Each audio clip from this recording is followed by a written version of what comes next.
Assalomu alaykum, hurmatli opa-singillar. Bugun shunaqa kichkina oddiy vlog yuritishni xohladim va boshladim.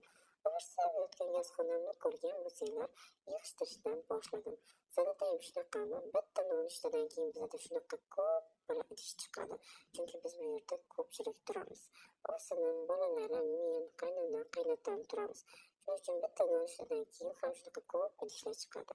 Shunaqa idishlarni istaganchada suqilib, ko'pirtirib yurishni judayam yaxshi ko'raman. Idishlarni yuvib olib, bir gazlarni ham artib qo'yay dedimda, gazlarni artishni boshladim.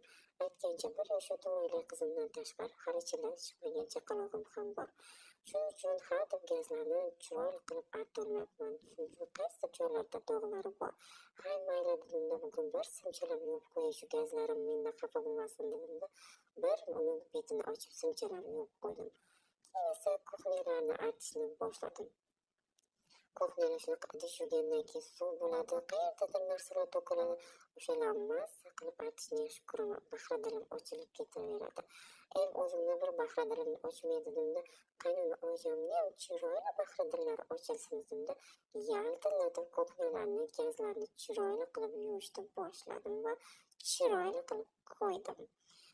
Ularni artib bo'lgandan keyin sizlarga bir ko'rsatay dedimda, keyin yuvib bo'lgan idishlarimni ham bir maqtanib qo'yay dedimda, sizlarga chiroyli qilib mana ko'rsatdim. Bizda shunaqa dasturxonda idishlarni shunaqa to'ntarib qo'yamiz. Sizlarda ham shundaymi? Keyin 1 yoshga to'g'ri qizim uyqusi keldi, oyog'imda uxlatib chiqib, kirlarni aylantirishni boshladim. Keyin hammada ham shunaqami, bir marta kirlarni kir mashinaga solgandan keyin sizlar ham qo'llaringizda chayasizlarmi? Men qo'limda chaymasam o'sha kuni kir yuvgandek bo'lmayman. Shunaqa mazza qilib kirlarni siqib chayqadimda, keyin qarasam, oshxonaga kirsam, ovqat yo'q ekan. Bitta qaynatma sho'rva olib qo'ya qolay dedimda, qaynatma sho'rvani oldim. Shu bilan chillasi chiqmagan chaqalog'im yig'ladi va unga qarashga kirib ketdim va vlogimni shunchaki tugatib qo'ydim.